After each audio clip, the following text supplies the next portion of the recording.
I am just so delighted to welcome you all to this evening's B.W. Bastian Foundation Diversity Lecture Series tonight. And in a few moments, we will hear from our featured keynote, Dr. Carolyn Finney. And she's just been in this building for like, what, a half an hour, and just lit up the place with her energy. Even if you didn't get a chance to talk to her beforehand, you will get a chance.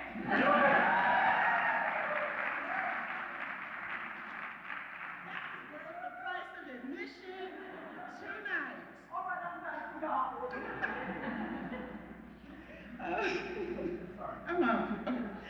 Tonight's keynote is always a highlight of the university's annual Dr. Martin Luther King Jr. Celebration Week. And we started off this new year in our spring semester with our on-campus rally in March, our Unity Luncheon, where we honor our unsung hero awardees, and our day of service. And each year, our campus community collectively commits to remembering, reflecting, and revitalizing ourselves through the enduring legacy of Dr. Martin Luther King Jr. to actualize his vision of the beloved community.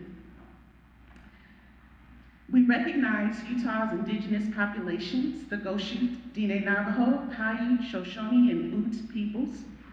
Please join us in recognizing these tribal communities and their elders, both past and present, as well as future generations.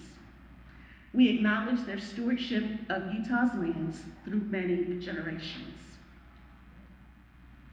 I'd also like to acknowledge the signature sponsor of Westminster's Diversity Lecture Series, the B.W. Bastian Foundation. The foundation supports local and national institutions that benefit, encourage, and preserve the rights of individuals, promote equality for the LGBTQ+ communities, and support for HIV and AIDS programs. And so on behalf of Westminster University, I continue to thank the B.W. Bastian Foundation for their long-time partnership with Westminster to make this Diversity Lecture Series possible for more than 20 years.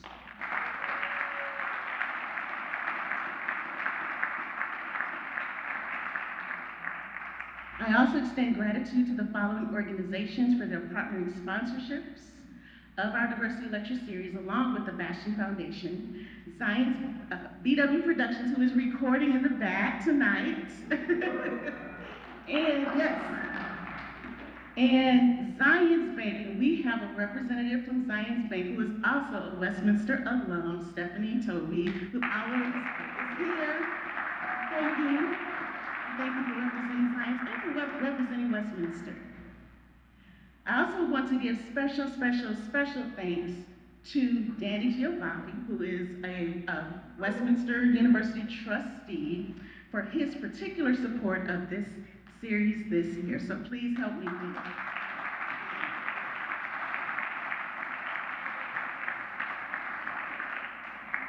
Along with our sponsors, trustees who will acknowledge momentarily, campus leadership who entrust us with this assignment, and with their encouragement and support to deliver this vision, I'd like to take this time to convey my gratitude to the campus partners for their team spirit to make this vision a reality, including advancement, institutional advancement, alumni relations, marketing and communications and events, and the Dean of Students Office. Special appreciation to Megan. Megan is out there still hustling. And I just have to say, Megan saved my nerves today because I called the hotel this morning to see if Dr. Finney had made it in, and the hotel said we have no record of her here. I said, okay. And I just sent a flurry of emails, and Megan came to my office and said, Tam, you're not on this route test, but everything's in order. Dr. Finney has some travel delays, but she will be here. And so for about 20 minutes, it was like, all right, I'm about to figure something else out, and I will panic later. So all the kudos, Megan, thank you. And Rachel Stone, who is, okay, I see Rachel in the back from events, who again just they make magic happen, they make everything run so smoothly. So again, I just thank you so much. So along with Danny Giovanni, we have other members of the university's Board of Trustees who've been in board meetings last week and this week. So our board chair, Preston Chiaro, is with us. Catherine Netto is with us. And Amy Wadsworth is with us too. That's good. Again, the president, members of the president's cabinet is with us, our provost, Debbie Tomasabi.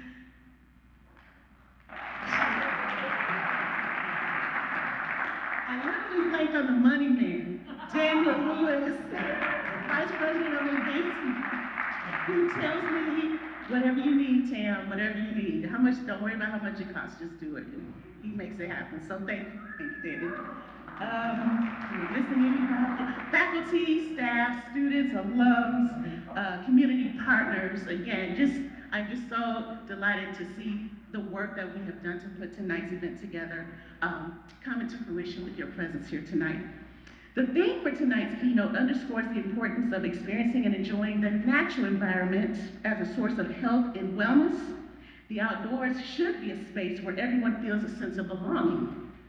Through this lecture, we aim to foster critical conversation around equity in the environmental sphere, ensuring that the outdoors remains inclusive and accessible to all.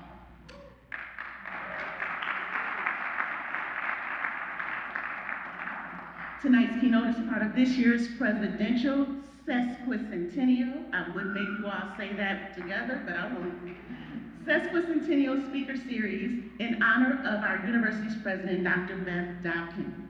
This reflects Westminster's enduring commitments to student learning, engaging with diversity, and stretching our imagination to respond compassionately and effectively to the challenges and opportunities of our times. Please welcome Dr. President Beth Dowkin to the stage.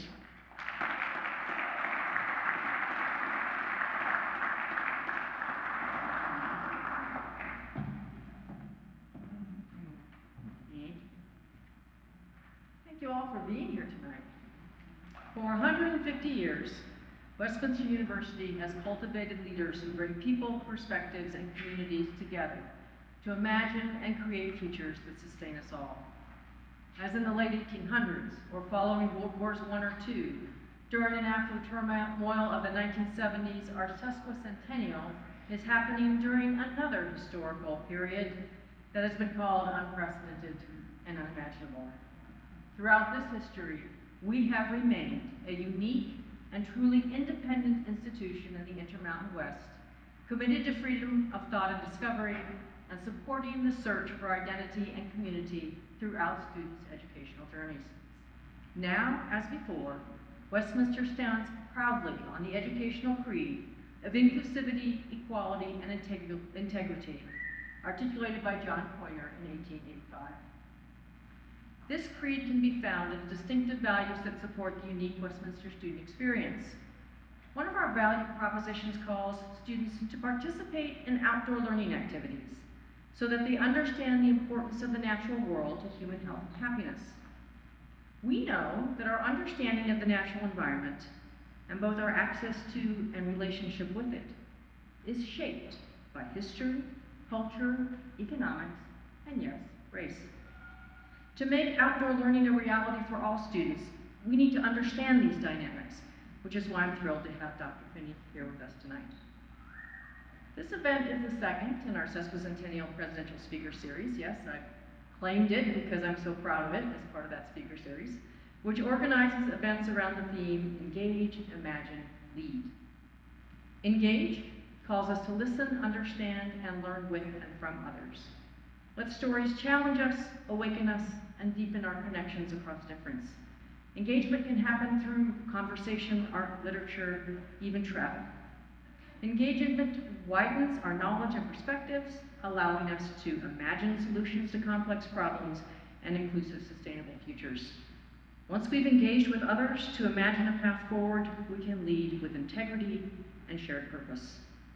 This theme and the events of the year remind us of our compelling history and enduring values, while giving us tools to bring people together to respond, as Dr. Stevenson said, compassionately and effectively to the challenges and opportunities of our times.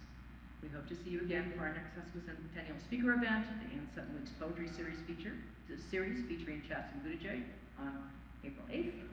And now, please join me in welcoming the introduction of our speaker, Dr. Carolyn Finney. Thank you, President Batten. Just a quick housekeeping. You might have received a tear-off sheet as a survey to share your feedback about tonight's event. So please tear off the corner, only the corner, that best reflects your experience, and leave the rest of the sheet with us. Your feedback guides us in what's working well and how we can improve this diversity lecture series. A shining aspect of Westminster University is our commitment to a student-centered approach to teaching, learning, and the overall collegiate experience.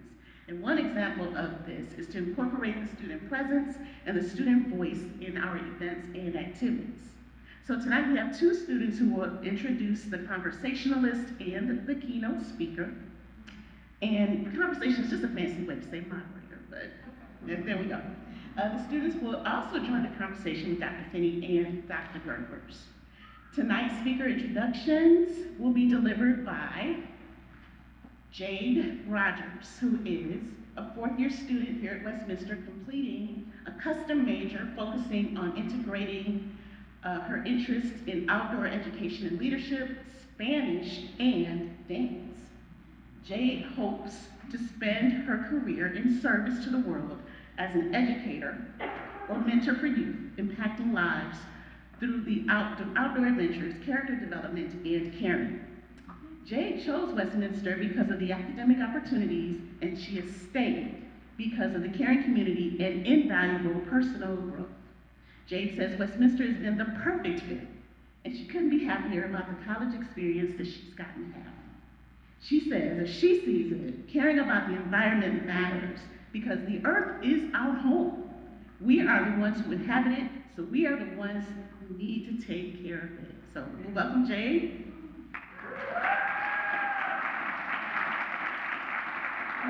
is coming. I will introduce Evan. Sorry. Okay, there we go. Evan Spaniel is a junior double majoring in environmental studies and outdoor education and leadership. Evan chose Westminster because of its amazing access to the outdoors while still being in a major city. It's important to care about the environment because, again, it is our home, and it is both where we live and our provider of life. Please welcome Evan to the stage. Jane will introduce the workers and will introduce Dr. Finney.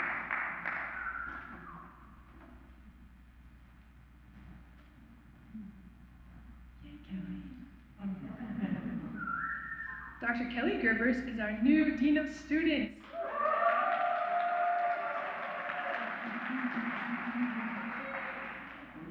Dean Kelly has served as faculty and program director of the Outdoor Education and Leadership program at Westminster for the past 7.5 years.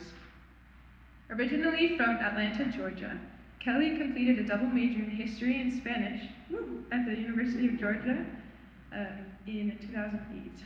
She earned graduate degrees in higher education from Florida State University while working in various student affairs departments, including campus recreation, student leadership and civic engagement, multicultural and international affairs, and athletics.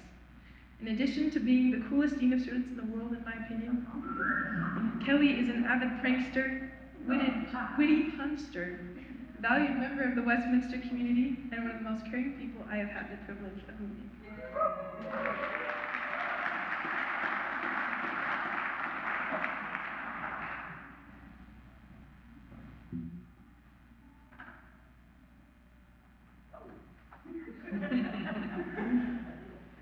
Carolyn Finney. What? Yes. PhD. Is a storyteller, author, and a cultural geographer who is deeply interested in issues related to identity, difference, creativity, and resilience. The aim of her work is to develop greater cultural competency within environmental organizations and institutions, challenge media outlets on their representation of difference, and increase awareness of how privilege shapes who gets to speak to environmental issues and determine policy and action. Carolyn is grounded in both artistic and intellectual ways of knowing. She pursued an acting career for 11 years, but 5 years of backpacking trips through Africa and Asia and living in Nepal changed the course of her life. Motivated by these experiences, Carolyn returned to school after a 15-year absence to complete a BA MA. Both of these degrees focused on gender and environmental issues in Kenya and Nepal, respectively, and a PhD, which focused on African Americans and environmental issues in the U.S. She has been a Fulbright Scholar, a Cannon National Parks Science Scholar, and received a Mellon Postdoctoral Fellowship in Environmental Studies. Carolyn has also worked with the media in various capacities. Along with public speaking, writing, consulting, and teaching, she has held positions at Wellesley College, the University of California, Berkeley, and the University of Kentucky. She served on the U.S. National Parks Advisory Board for 8 years, which assists the National Park Service in engaging in relations of reciprocity with diverse communities. Her first book, Black Faces, White Spaces, Reimagining the Relationship of African Americans to the Great Outdoors, was released in 2014. She is currently working on a performance piece entitled The N-Word, Nature Revisited, as Yeah, you have to, wait a minute. You have to say it like this. The N-word. Pause, make it All right. Give it a shot. Try again. All right. She is currently working on a performance piece entitled The N-Word.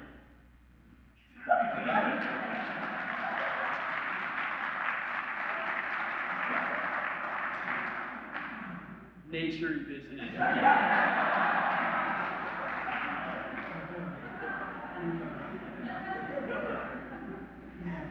As part of the Mellon residency at the New York Botanical Garden, along with being the new columnist at the Earth Island Journal, she was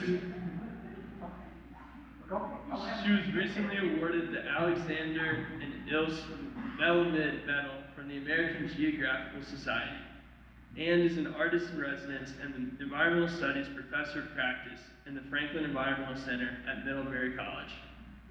Please welcome Dr. Carolyn Finney with a warm round of applause.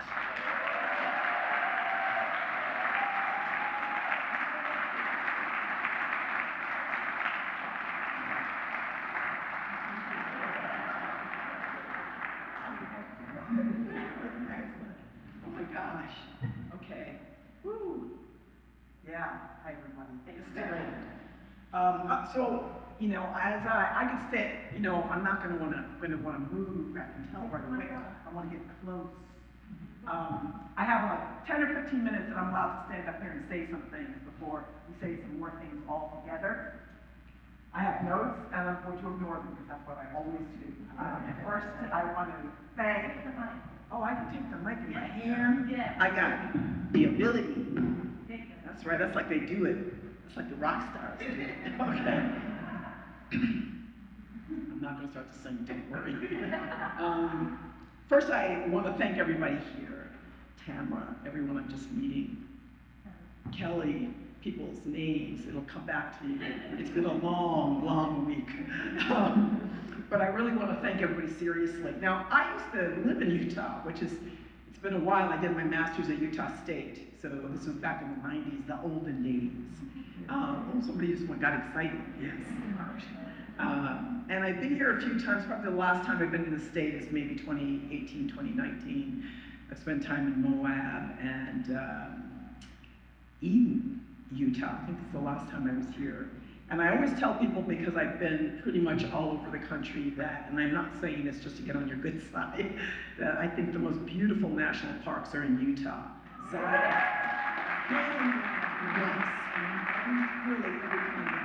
the state is really, really stunning. So I'm really happy to be back. I wish I had time to stay and see some things. So, oh yeah, I got a clicker. I'm in charge. That's right. That's how I like it. Did I say that out loud? So, there's a lot of things that I want to talk about, and I said, okay, what can I say that will sort of lean into the conversation? And it's what I usually say, and I just have to say this, and then I'll leave it alone. This is a really interesting time. My book is being dropped. Like people, the title of it is Black Faces, White Spaces. So even if you get no farther than that.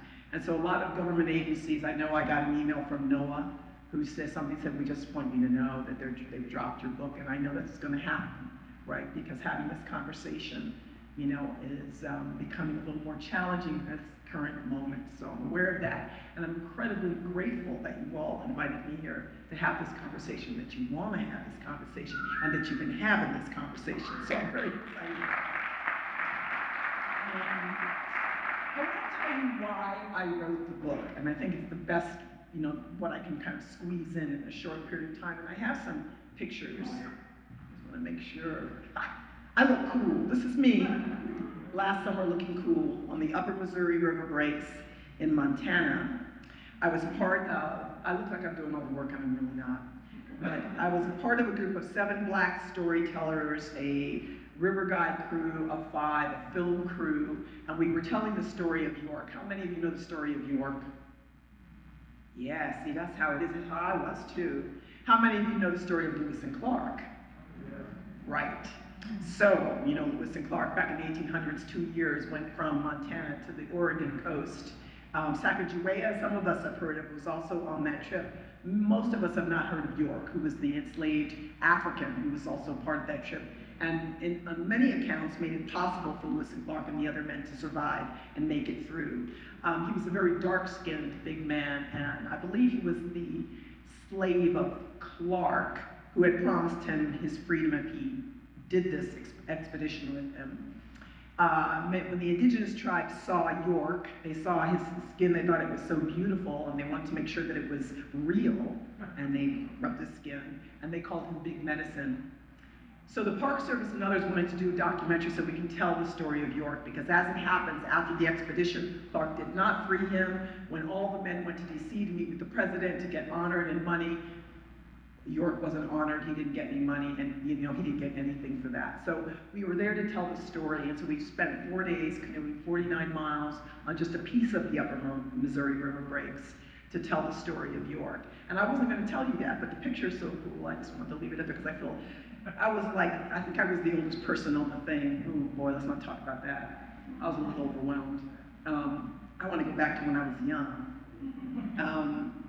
The reason I wrote Black Faces, White Spaces, so 2001, 2002, I was doing my PhD in geography, so I was really leaning into all of this work about the environment and conservation, learning all these interesting things, John Muir, Henry Thoreau, Aldo Leopold.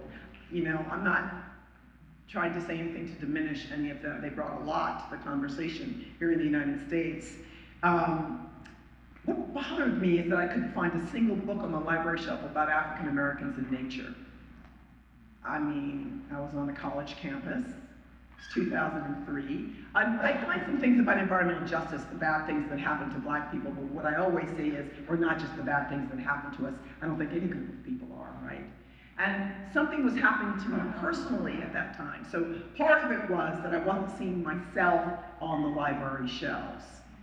And that for me was problematic. I was like, I have stories I can talk about backpacking around the world and being the only one who looks like me. And people, particularly Americans, never thought I was American, and that's a whole story right there in and of itself.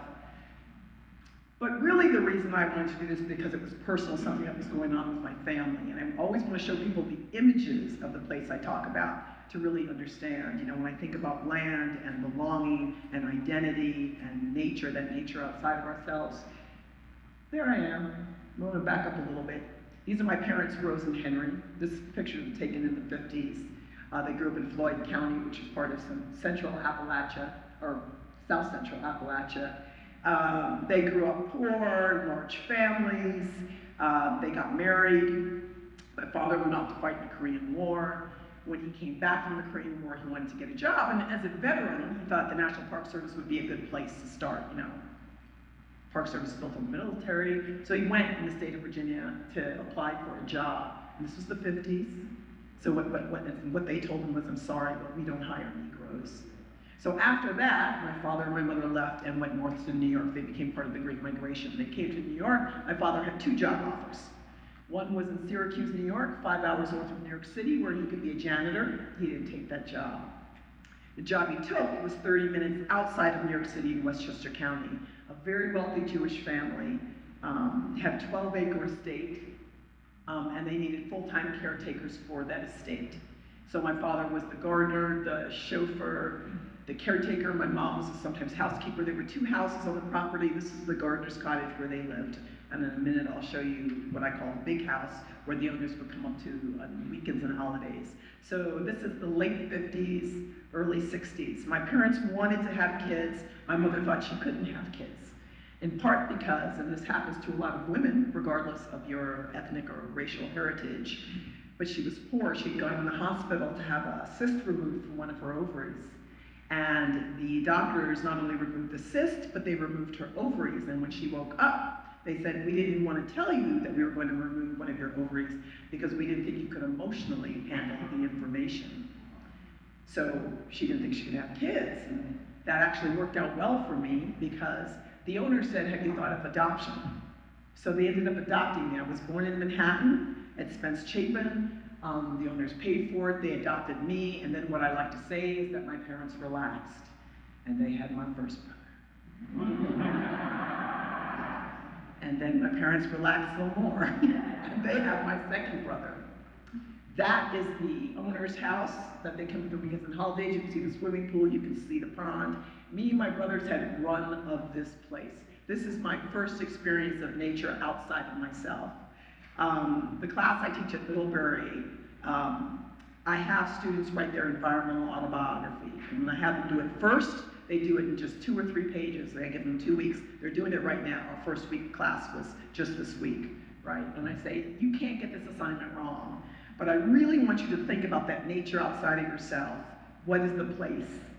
You know, was it the campground you went to? Was it your grandmother's garden? It doesn't matter where it is, but I want you to kind of explore what that is. And for me, this is where it was for me. Me and my brothers knew how to swim by the time we were 7 years old. We had to know how to swim because there was this water on the property.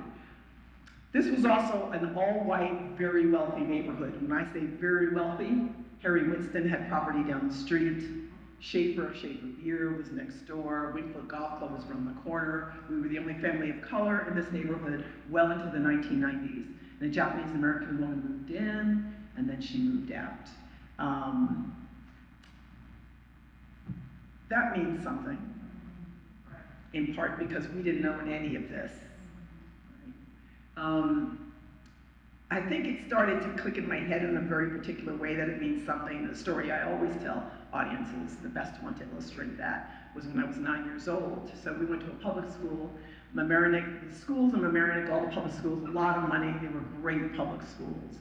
At this time in the 60s and 70s, we could walk home from school by ourselves. So I'm 9, with my school bag, I had a little afro and my little reading glasses. And, you know, I was right around the corner from the house, and there were always policemen patrolling this area. And one of these policemen stopped me and asked me where I was going. And I gave him the address, 1000 White Plains Road. And he just looked at me and said, oh, do you work there? I'm 9. I'm like, dude, slavery days are over. Now, I didn't say any of that. I was 9. I say that as an adult. But as an adult, I start to think about the legacy, not just the legacy of how there's hurt, insecurity, there's a lot of things I can say that are buried in me that I wouldn't know at 9 years old. But what was it about me that he had to ask me that question? I was a little girl. He didn't stop to say, do you know where you're going? Do you need help? Can I take you there? I had a school bag. I had all the indicators.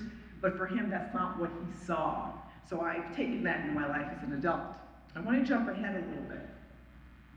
Just some pictures of the property, which was stunning. And to really keep in mind that everything you see on this property in terms of the flowers, I'm going to back up a little bit, the gardens, this was all my parents. The reason it looked like this all the time is because this is what they did year after year after year and cared for this space. So now we're in the 1990s. My parents have been caring for this land for 40 years, more than 40 years. The patriarch of the family had died, and the matriarch was very sick.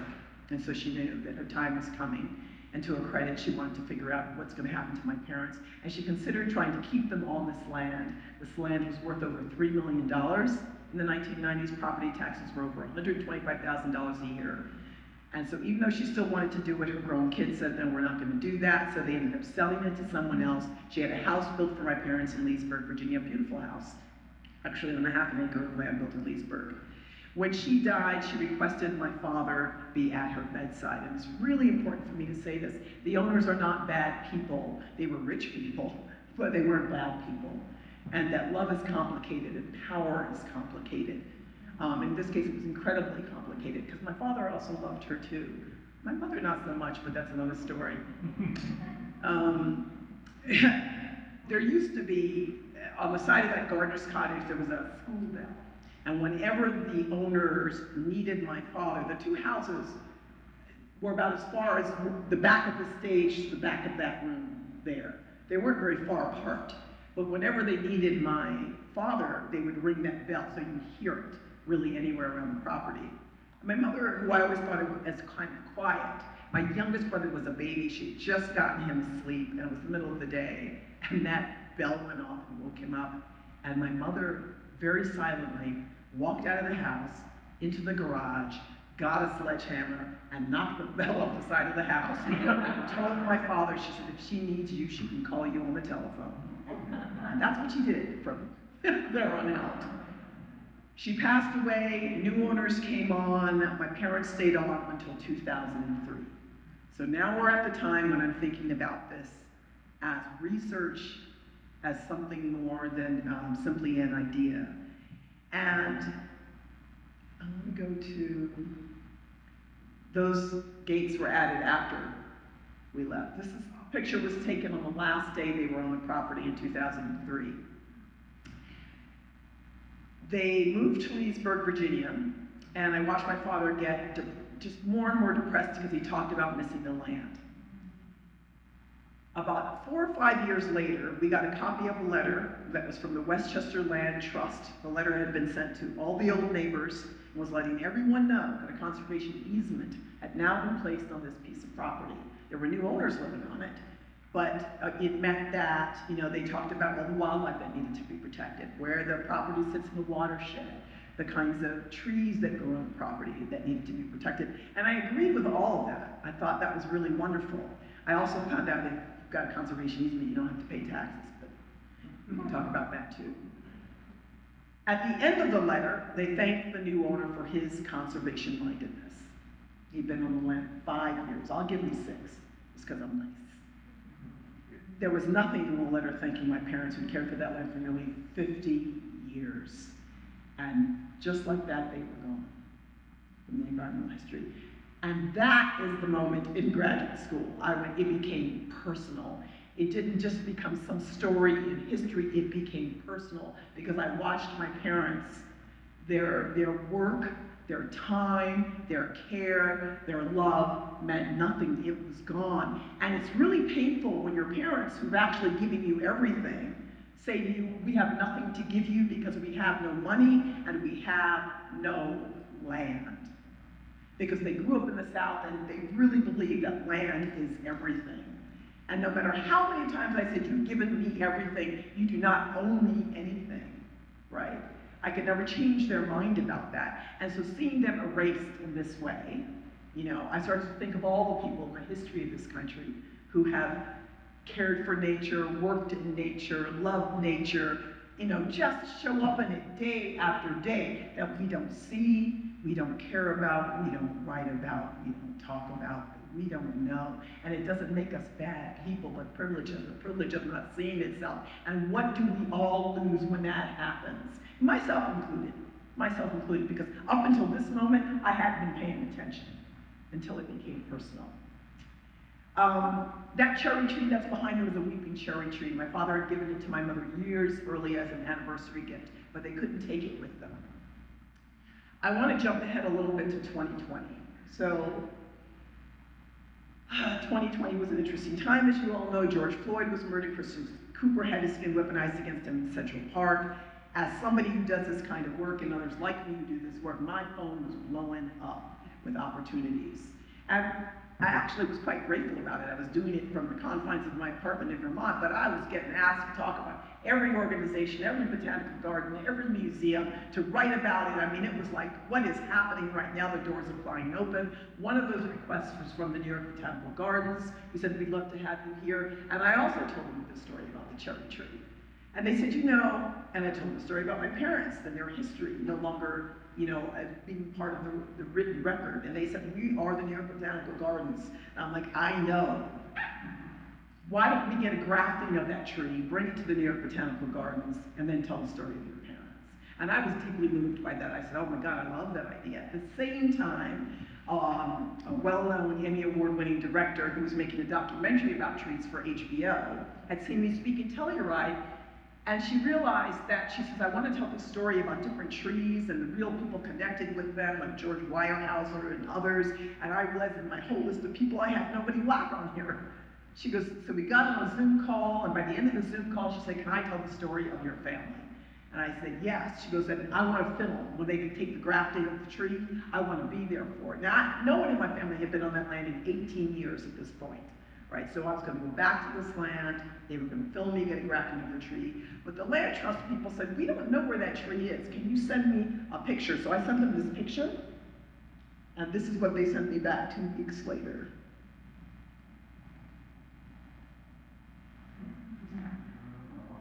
All of it had been cut down. So when that happened, I have to tell you I was really angry. I was sad, I was angry, the filmmaker was devastated, and for about 3 or 4 days, the whole project was dead in the water, and then I said, you know, we have to still tell the story, because this is the story. It's of erasure, of invisibility. And then when I was feeling better a couple of days later, I said, why don't we get everybody together to plant a new weeping cherry tree? Because part of the problem is, it isn't only my history. It isn't only black history. It is actually all of our histories, which makes us all accountable because we're all in relationship to it. And what happens when I can set it down, I don't have to be the one holding it up, or you don't have to be the one holding it up, or you don't have to be holding it up. What happens when we all can be the ones holding it up together? And so it took some doing, because now there's a brand new couple who are medical doctors who live on the property, and they weren't responding to anyone. They weren't responding to the New York Botanical Gardens. They weren't responding to the conservation easement folks. And finally I said, can you just give me their email address? Let me write them a personal letter. So I wrote this letter where I didn't mention the word race once. I said I was African American and wanted to honor my parents. I told them their story, but I just said we'd love just the opportunity to come on there. That woman wrote me back in 20 minutes and said, I would love to honor your parents. So in July of 2021, we returned. It looks like I'm the one doing all the work here digging the tree. That is not exactly what happened. It was a forester doing the work, you know. I got in there for pictures. That's right. That could be misinterpreted. I don't want you to misinterpret that. And so we planted a new tree, and a year later, they sent me a picture to let me know how it's doing. The most moving thing for me about this picture is that the owners had decided to plant daffodils around the tree, but what they didn't know was that daffodils are my father's favorite flower. And I tell you this, there's a lot of things I can tell you. We can have a conversation about history and get very intellectual about things. But for me, this is always personal, first and foremost, right? Facts aren't going to make anybody do anything any different. It's what we feel, how personal it is. Do all of you know who Bryan Stevenson is?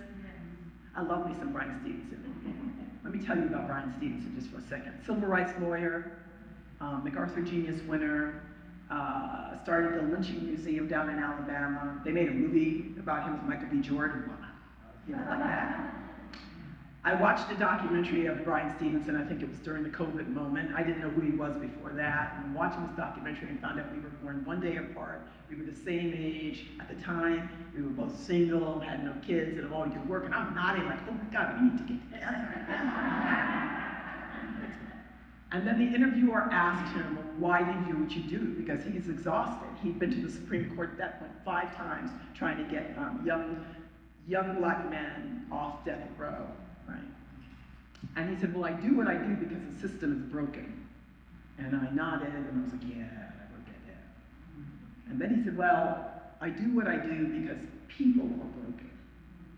Yeah, that too, I'm gonna write that down. And then his voice got kind of soft, and he said, I do what I do because I'm broken too. And every time I even say it, I'm like, yeah, that's it, right there, right. And I would never presume to say that anyone else is broken.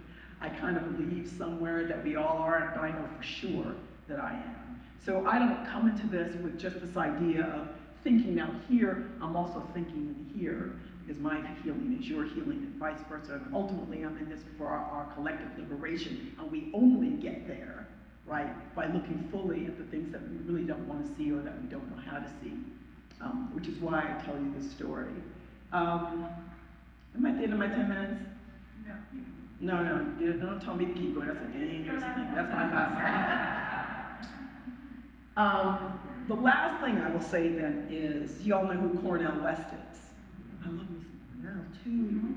He came to Burlington, Vermont, where I live, maybe, now it's been about a year and a half ago, 2 years ago. And the Flint Theater, we all piled in, and he sat on stage with a lot of community folks and students, and he had no notes, and he got there and he talked about everything. Politics, climate change, education, right? He brought it. But the thing that really got me is he asked the question right at the beginning of his talk. He said, what kind of human do you choose to be? And I love that he put the responsibility and the agency in all of our laps. And I was there with a friend, and we were like, yeah, that's so great. And we were saying, well, and I was like, I want to be, kind and authentic, and I want to be generous, and all these things. And after the talk was over, he was signing books, so everybody was feeling joyous and buoyant and all the things. I'm like, yes, I want to be a good person. It's great. Well, then the universe decided to test me. Because 3 days later, I get emails from people I don't know, mostly decent emails, nice emails. I saw you, I read something you did. I got a short email from somebody who identified herself as Sarah the Great. I'm just going to paraphrase Sarah the Great, who said, hi, I saw your racist book at a National Park Service Center, and I decided to place another non-racist book in front of your racist book. Stop being racist. The world needs more harmony, and you are a racist. White people are great. Signed, Sarah the Great. I'm smiling now. I was no longer feeling kind, generous, but I was authentic. and it actually, for all my anger, it actually was like a punch in the stomach, because I'm one of those people that 9 people can tell me I'm great, and 1 person can say you suck. And I'm like thinking about the 1 person who told me I suck, right? And so I think back to what kind of human do I choose to be, and part of it is actually, she's broken too. My guess is she didn't even crack the cover of the book. My guess is that she saw that and it brought up something in her that she didn't even know how to contend with or attend to, because actually she's accountable to it as well. As much as I am, right? We are accountable in it together. So I'm interested in having a conversation about, I don't want to shame anybody, I hate canceling and all that stuff. That's lazy. That is not what this is about for me. It is about how we can do our best to be honest while also trying to be kind and also having a little bit of a good time while we do it. So I'm gonna stop there.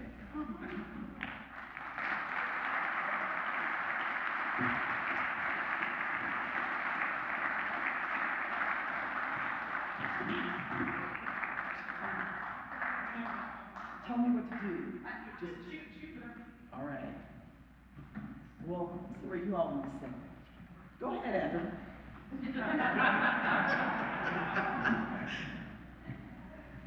Yeah, sure. You choose. I'll go wherever you look at you. That's right. Okay. Next. Folks to be able to hear. So I'm going to turn my share so we are in conversation. All right, can everyone hear me okay? Yes. Excellent. I so appreciate the term conversationalist. I think I want it to be like the new title. But the reason I bring this up is because this is not meant to be a panel. So we are not going to pose a question and formulaically go line by line by line and have each person answer. We are here to have a conversation with each other. So I have a whole bunch of questions that we may or may not get to. We may want to build off some of the many awesome things that Dr. Finney just shared with us. But I'm so excited to get to enter in conversation with you all. So thank you all for being here tonight. Thank you for sharing yourselves with us. And I thought that your ending comments related to being kind and being authentic was a really great place to start. So as a way for our audience to get to know us a little bit more, I'd love to start with a question about how do your personal values show up in your work? And when I say work, that can be your personal passions, it can be your professional work, but thinking about how do you lead with your values? And anyone can think of that. Yeah, I think something that I think about a lot is just being a friend to everybody. And like that's something I really value, like walking into a space, smiling, saying hi to people I know, maybe nodding, saying hi to people I don't, making sure it's to everybody, it's inclusive, and just making people know that I'm here for them, I care about them, and that, like, yeah, I'm a friend.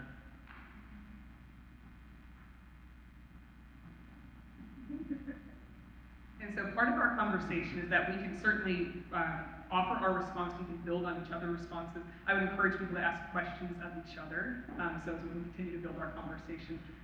We don't need to be experts in anything, but if we can be curious, I think that's a really great place to start. Thanks for sharing that. Do you ever find it hard to walk into a space and lean into some, like, if you don't know people, what does that look like for you? How do you lean into that discomfort? I'm gonna try. I think it's definitely hard sometimes, but I think like it's easy to do like with just a smile. Like even if I'm not comfortable like saying hi to people, sparking a conversation, just like smiling, having an open body language, and just like having a positive presence, I think it's a great place to start. Did you ever not get the response you wanted? Oh yeah, for sure. And that's one of those things like we're all broken. I don't know people who don't want my friendship are going through, so just don't really think about it.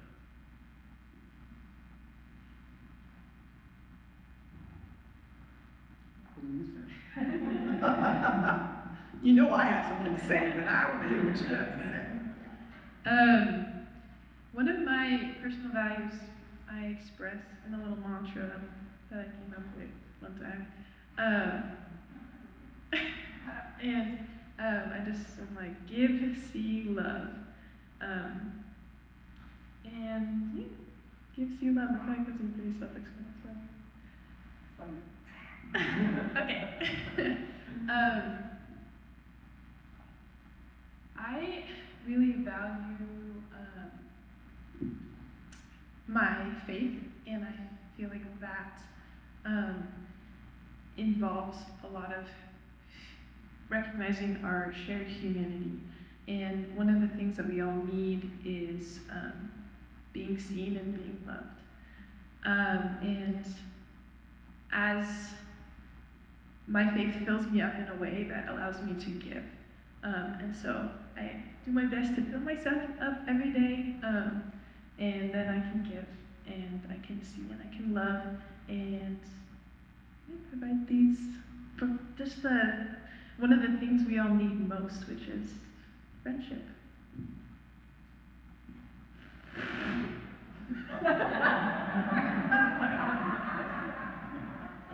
know that probably means something deep.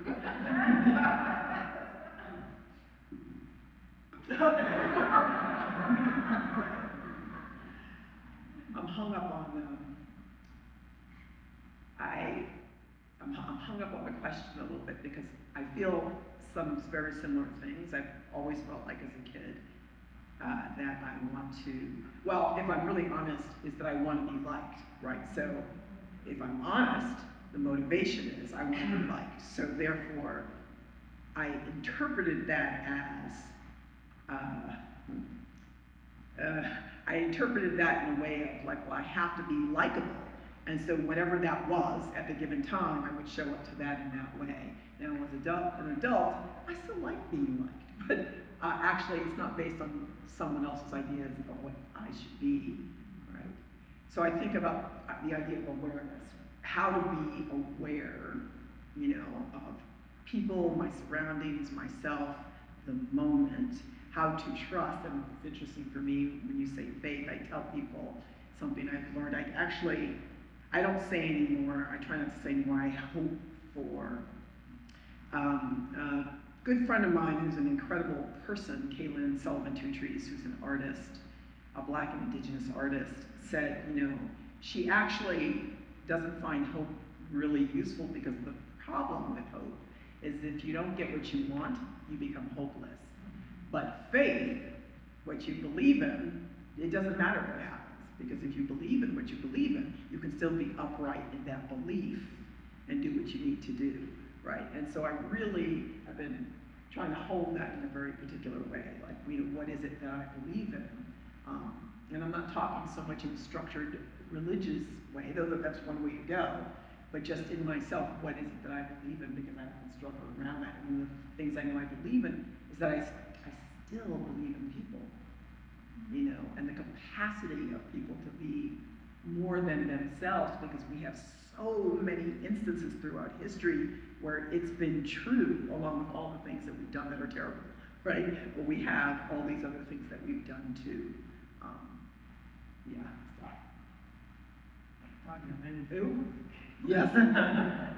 What helps you maintain that belief in people when you look at the news and you see all the terrible things that might be happening right now?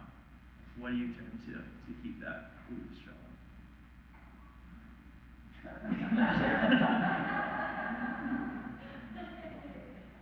I see you've been giving back from earlier. That is a good question.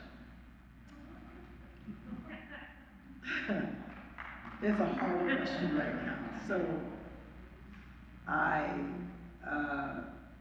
am fortunate / privileged enough that, you know, I came back, I was telling people, I just came back from 5 weeks in Marrakesh, where I was doing a creative residency at a hotel, the first hotel in Morocco to be owned by a Black woman, and her husband, who's a white American ethnobotanist who I've known for years, and their 2 kids, and they're trying to do something really different with their beautiful business of the hotel, but also host people.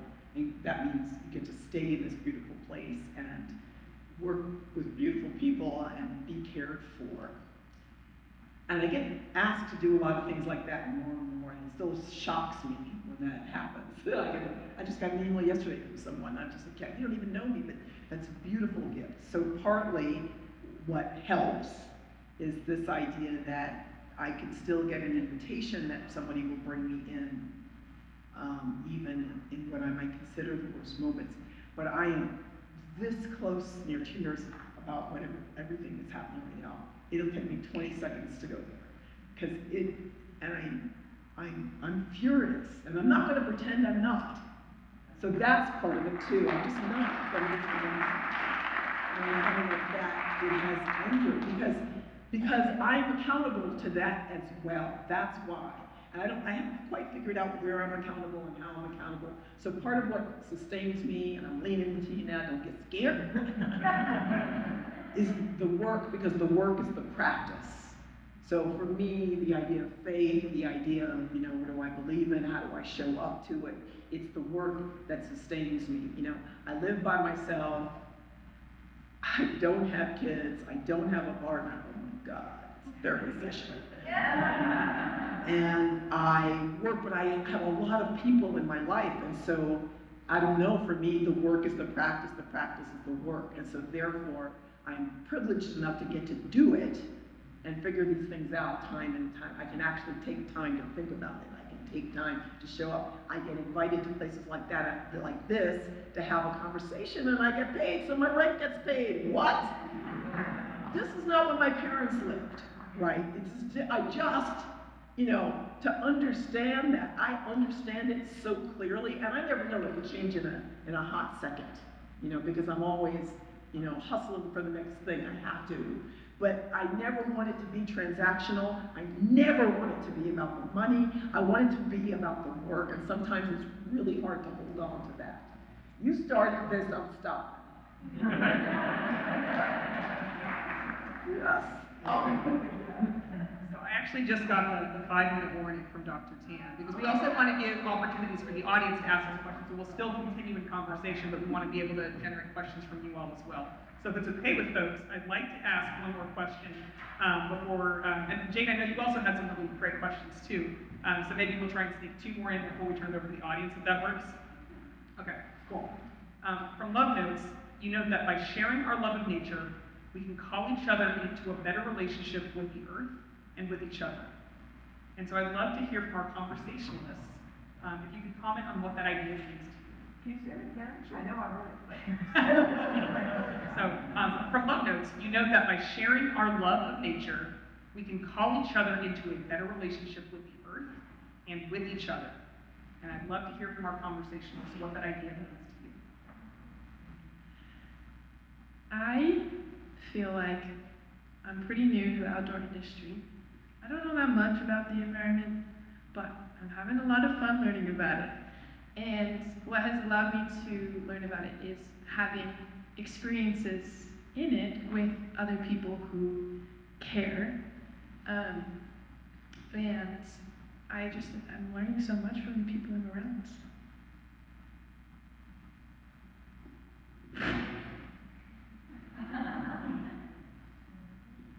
So the first thing this quote that stands out to me is by sharing our love of nature, and I think just that shared love is an amazing, beautiful foundation for my relationship with other people who share that love, and also with the earth.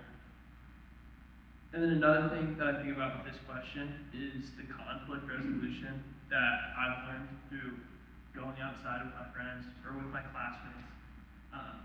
Shout out the Outdoor Education Leadership Program here. But I'm from Indianapolis, which, if y'all don't know, is a city that struggles a lot, especially recently, with conflict resolution and gun violence, and also doesn't have the best access to the outdoors, especially for the communities that are most affected by that violence. And so I think it's a great way to build better relationships with each other. If those communities could have better access to the outdoors, could have the opportunities that I've had in this life, I think,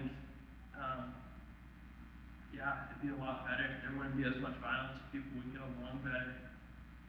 And I think that's the shared love and like the lessons that you learn every time you step outside.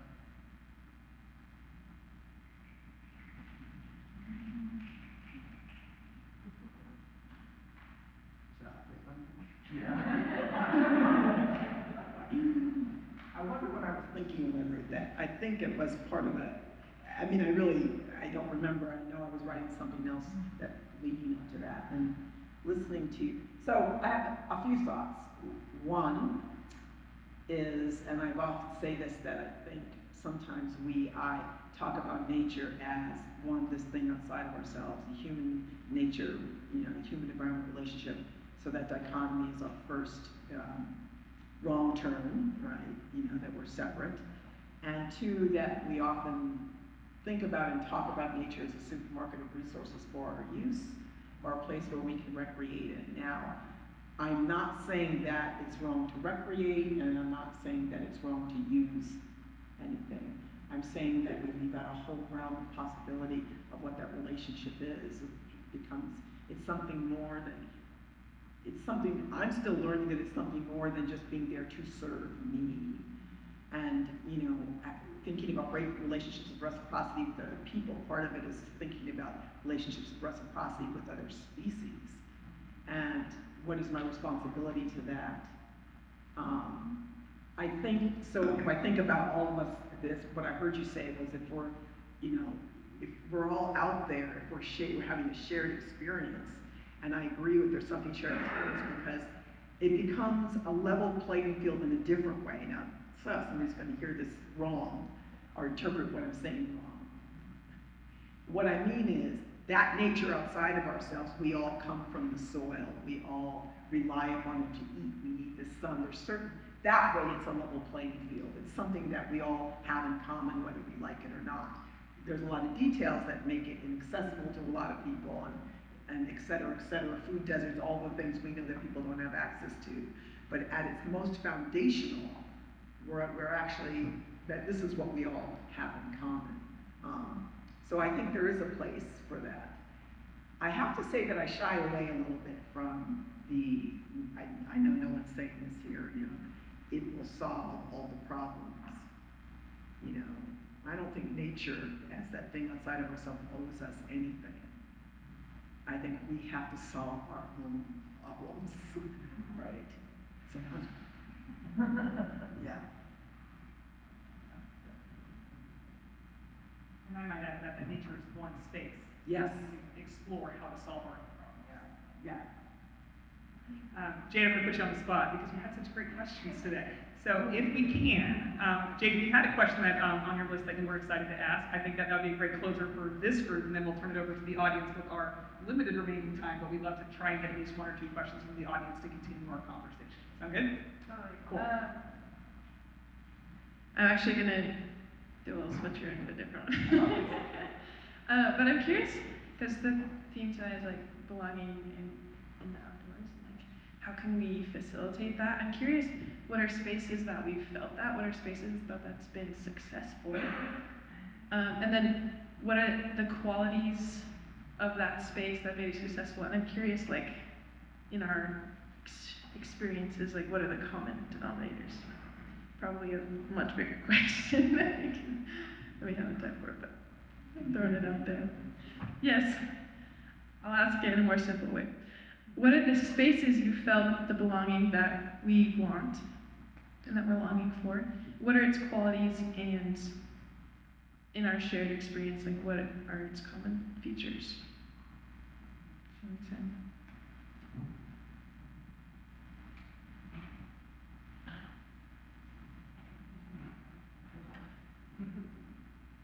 Questions about belonging freak me out.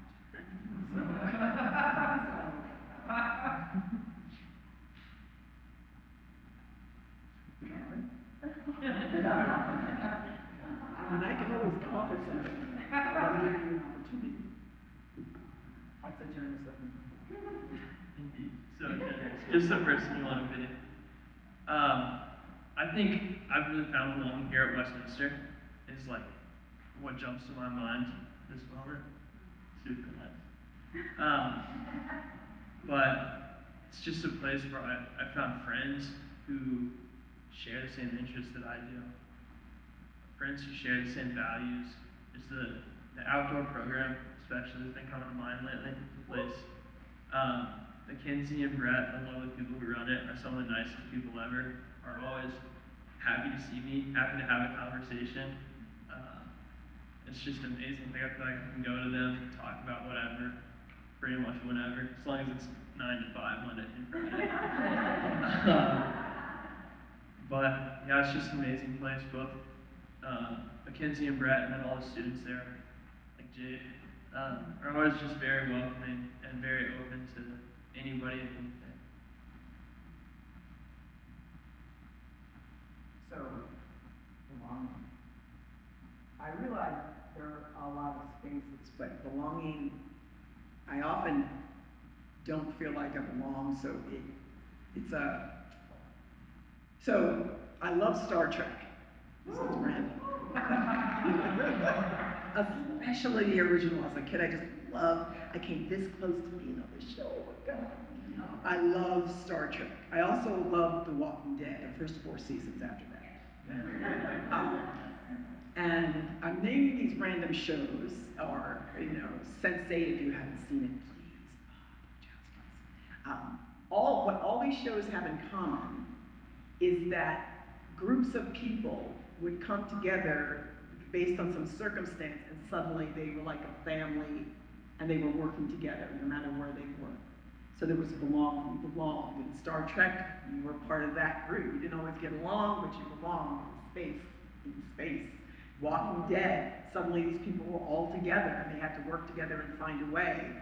Sense8, and there was something I was always saying, I love that. And I've always felt that temporarily. Because the thing about life is it's always changing. Everybody never does what you want them to do. People have the nerve to move, they gotta get on with their lives, you move around, and so I've moved around a lot. So that sense of belonging, I imagine why you've asked that question is to think about how we might, the spaces where we do belong, what are the characteristics of those experiences that we might try to replicate. And I would say, I don't know that we can replicate something, but I think we can work at being in good relationship with each other, right? So a relationship, because replication, I know in international development, we try to replicate something like it's a science experiment. I know you didn't mean it this way, but when we try to replicate something as a science experiment, it doesn't work the same with people. And we don't allow for something to be organic and emergent. But I think we can have a core understanding of what does it mean for me to be in good relationship. I can replicate, because that's on me. So how do I show up? Sometimes I work with predominantly white environmental groups who are doing good work, but are frustrated around the question of diversity and inclusion and exclusion and all that conversation, and worried about that they are going to make a mistake. And what I tell them, I said, yeah, you are. But you're not making a mistake because you're white or have money or whatever the issue is. You're making a mistake because you're human, and it's what you do after you make a mistake. Because then if you still show up, that's the relationship. And that, we can do that over and over again. We may change the way that we're in a relationship, but to show up in the first place. Show up, don't stay silent. Be open to play, be open to difference. Be open to changing your mind. What a powerful thing that is. And we can do that in an outdoor space and an indoor space, any space at all, right? I kind of digressed from the diverge. Dr. Finney, I want to thank you for those last comments because I'm 3.5 weeks into my new job. And it's interesting because one of the facets of my work is that I work with students that are going through the contract process. And having very little experience of that prior, it's been a piece that's really scared me. And hearing what you just said, this idea of we make mistakes because we're human. Mistakes are a guarantee, but it's how we show up afterwards, how we take accountability, how we continue to show up. I just needed to hear that, so I wanted to say thank you, because I'm going to go into my job tomorrow being a little bit more confident. And with that, I want to turn it over to Dr. Tam. How much time do we have for questions? Okay, we have a solid 5 minutes, so we'd love to turn it over to the audience for any questions that you may have that will continue our conversation. We got a hand, green sweatshirt. Yeah, tell me your name again. I'm Carolyn. I'm a high school student, Yeah, and if folks don't mind, we probably have time for maybe 2 questions, but if you don't mind waiting for the microphone, that will just make sure that we can all hear the question that is being asked. Thank you. Oh, it does work. Cool. Hi. Okay, yeah, I'm Carmen. I'm a high school student, and I lead my school's environmental club, and that's something that I care a lot about. And I've been trying a lot this year to kind of reach more people and connect with more people. And I was just wondering from you guys if you have any methods that you use to kind of reach out to people that maybe you don't necessarily relate to all that much, but you want to get other people involved and connect with others. The first thing, Carmen, that was fabulous. I'm really happy you're doing that work. I would say is, and you may have thought of this already, sometimes I know if I want you to do, I want to reach out to you. And I'm just going to say this way, I want to reach out to you and bring you to do what I want to do, because I know it's a good thing and I just believe, you will enjoy it. But I don't really actually know what you enjoy. So part of it may be where it is that you live, or with your friends. What's going on in the community like that you not something you would normally go to. Sometimes it means, I don't know. I find sometimes you show up doing a thing that you're not familiar with, and you're uncomfortable with it. And I want to really emphasize this, that being uncomfortable and being unsafe are not the same thing. So I want you to be safe, but being uncomfortable is okay, actually. It means that something's happening in there. So, and showing up to those things. What else is going on? Like, oh, we'll never go to this, so get a friend, let's go to this. That's how you meet people. And so the first thing doesn't have to be, I need you to come do this thing that I'm doing. The first thing is, hi, I want to know who you are, what's going on over here. I'm going to introduce myself. And that might take a little time. And we often can talk about how urgent we think things are. We've got to make it happen right away. It's always been urgent for hundreds of thousands of years for a lot of people all the time, all around the world. It's always urgent, And we can take our time to meet someone, to show up in their space, and then you can get to it, where then you can invite them. And they'll want to do it, not necessarily because they know what it is or because they're even all that interested in what it is, but because you asked them. And because you showed up for them, they'll show up for you. Does that make sense? Yeah.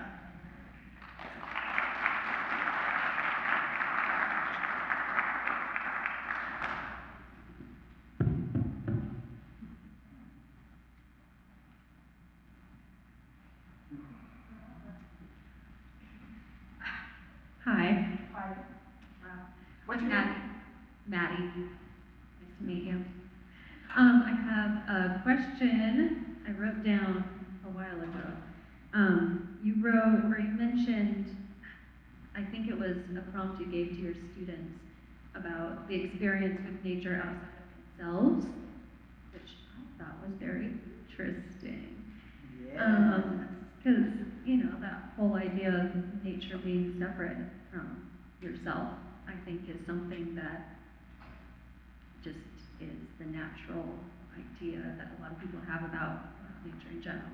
Not being very eloquent, but why do you phrase the question that way, and how do your students interpret it? Do you get pushback to the internal versus external nature? Well, I said it's very intentional because I want to start, so the other part of the exercise, I'll answer it to you backwards.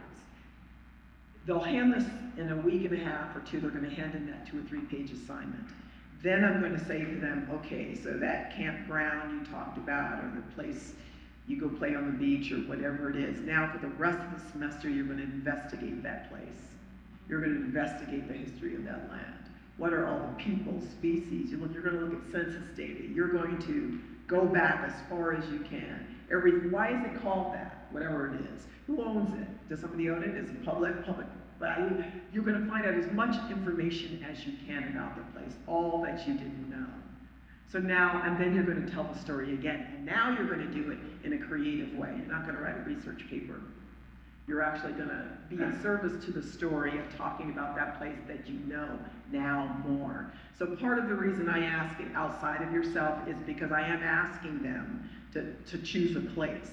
But we have ongoing conversations about, that I understand that we are actually part of that and we're getting there. But I want to start with here.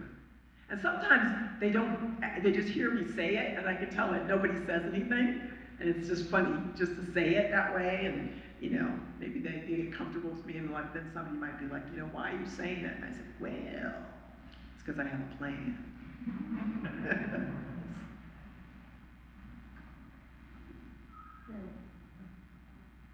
One more burning. There's a burning right there. It's burning. It's 2 hands of burning.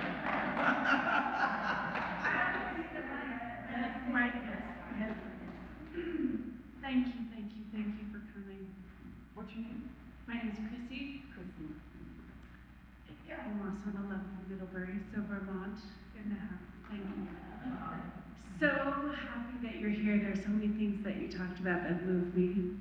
I want to know more about your parents. I want to know about that cherry tree. But I really want to know what's next.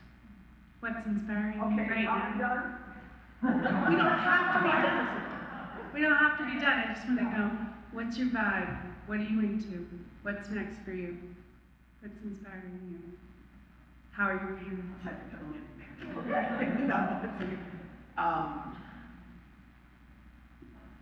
I'm looking at you, and you're like, I don't know what's next for you. What's next? Okay, that's a great question, Chrissy. Thank you for asking. It is, so I've always got my fingers in a lot of different pies, but I've been working on, the first book was 2014. I've published many things since then, but I haven't done another book, but I've actually been working on another one for a number of years. And it is a more personal conversation about thinking about race, land, and belonging. And part of the reason it's taken me so long is because one of the conversations I want to have as somebody who's adopted, is to understand that my experience of us in this country is that when we talk about blood and belonging, and DNA, we have a particular relationship to that. And what if I understood what my biological relationship was? And about a year and a half ago, I met my biological family. And so it's, suddenly, I talk about it, but, and I'm happy to talk about pieces of it, but I'm coming to terms with, it's weird to sort of intellectualize something that's actually happening to you at the same time it's happening to you, and feeling a way about it all, because most of that journey has been amazing, and some of it's been really sad, because my biological mother kind of died a very, very long time ago, so I will never meet her. And so I've been thinking about questions of grief, and this idea of ambiguous loss, like something that I never had, but then you found out you've lost it, and how do you hold that, and thinking about belonging. So there's that. I work with a group of amazing people out of the UK. It's called the Global Diversity Fund, and they work with environmental fellows from around the world. So I worked with them a long time ago, and this last year, been getting back into it. So last May, I was in the Atlas Mountains in Morocco for 4 days with these 30 environmental fellows for as far afield as Papua New Guinea, the Congo, the Amazon. I mean, young people who this is what they do, they're environmental activists, and they work in a variety of ways. And I used to spend a lot of time having conversations internationally, and then for the last 20 years, it's been very, US based. And so I've been stretching that again to remember that you've got a lot of people around the world interested in doing this work. One woman, I believe in Nigeria, just saw people die doing environmental work in different parts of the world. A colleague just was killed because of the environmental work they're doing. And being reminded of what a lot of people are risking, and also their own creativity and their bravery. And so part of it is my spending time. I facilitate and show up in these conversations, but it also serves me to do it too, so that I'm stretching myself in that way. There's more I could say. There's always more I could say. It's trying to maintain all the relationships I have. I do want to say this. It's going to seem like I shouldn't say it. So, I know, this is my own thing, I'm thinking about what is required of me right now, and I don't spend a ton of time on social media, but usually there are things I would be saying right now. I haven't said anything for months about everything because I'm angry, hurt, and I actually don't want to have an invisible conversation with someone about what to do next. So I've been reflecting on what's required of me right now, and I haven't figured out the answer to that question. I've been reflecting on the fact of aging and ideas of aging that I just don't adhere to. And what I mean is that I would ever retire.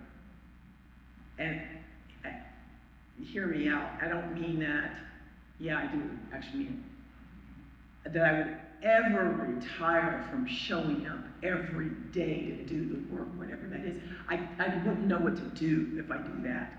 And I'm beginning to meet the limitations of my physical self, because that's what aging does as well. And I've been very fortunate. I have been, knock on wood, healthy. I didn't overnight in the hospital ever.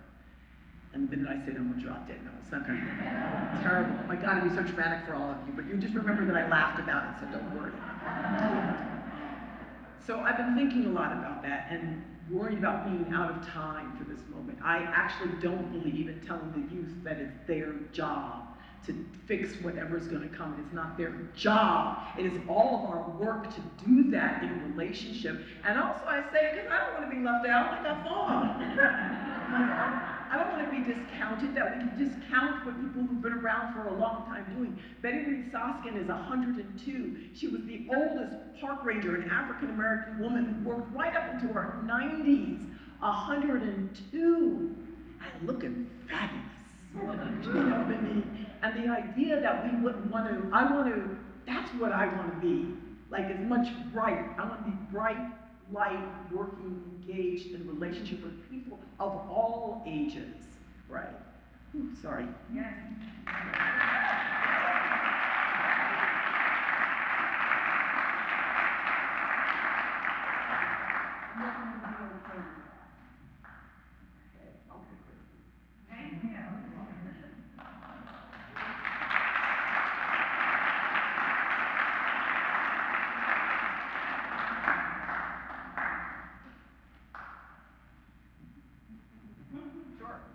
I am a conversationalist after all.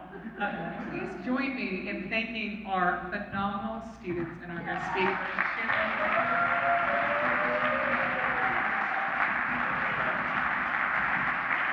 Give yourselves a round of applause for showing up. One of my favorite things is there's many students in our audience tonight, and I asked a couple students, I was like, oh, are you here? As a class, like, asking you to be here as part of our course requirement. And they're like, nope, I just wanted to show up. Like, learning for the sake of learning, that's awesome. So thank you all for being here, and with that, I'm gonna go ahead and turn it over to Dr. Tam.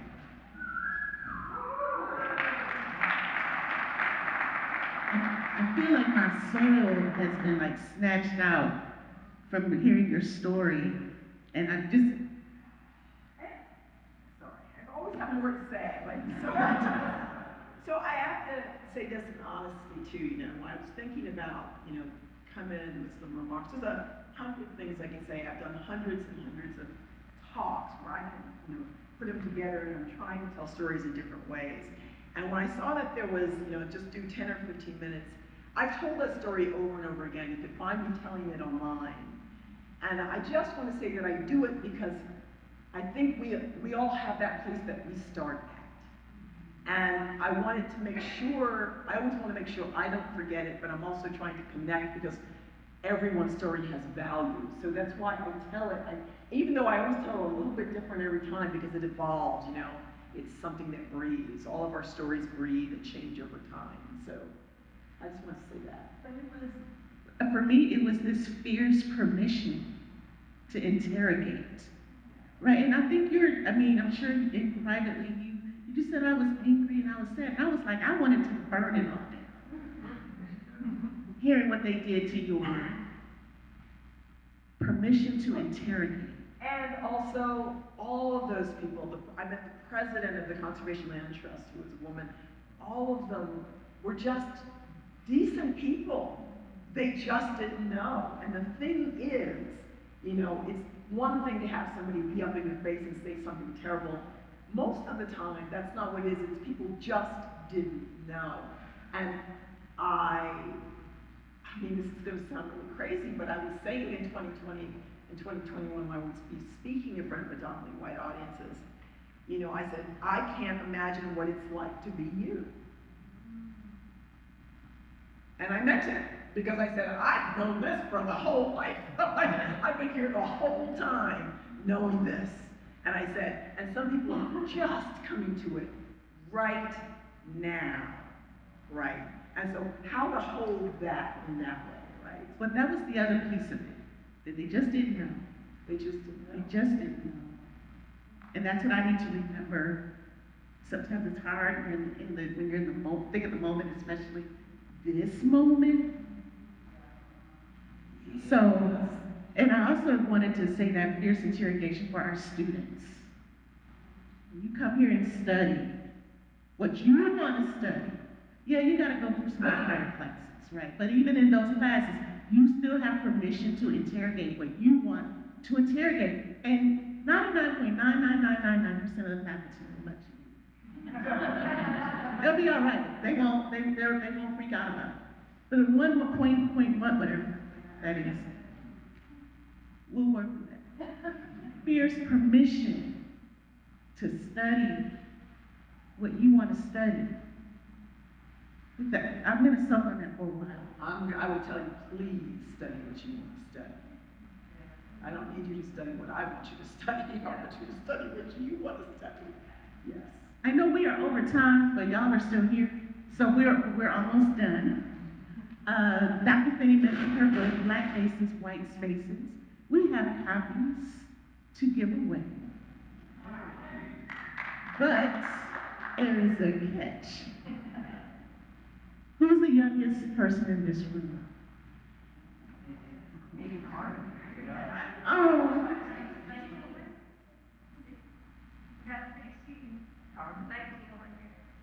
Okay, well help me out. So who?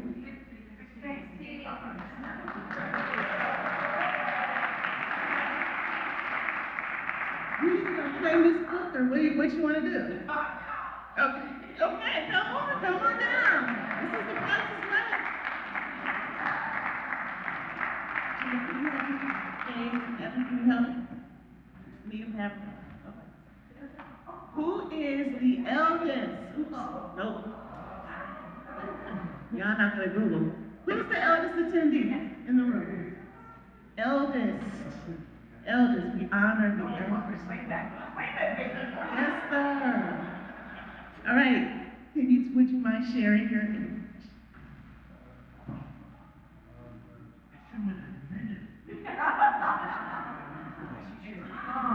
What's your age? 83. 83. Thank you. Please don't leave, Dr. Finney. We'll be signing your book afterward. Who's traveled the longest distance to be here tonight? 3 blocks. 3 blocks. Lana said 3 blocks. 6 blocks. Who traveled the furthest? Anybody here from out of state? We have one from out of state. Trustee Danny Giovanni.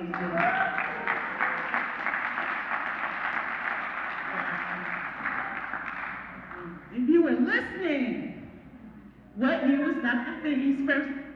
Something came first. It was shut up, so. Okay, what was it? 2014, but I think.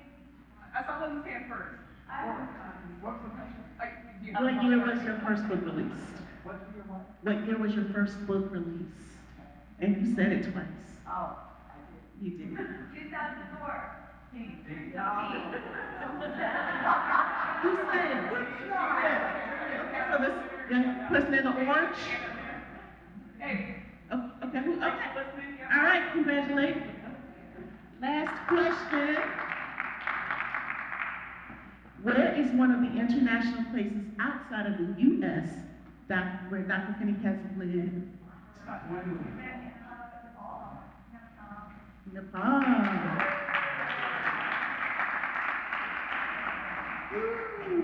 We got those answers right, didn't we, Dr.?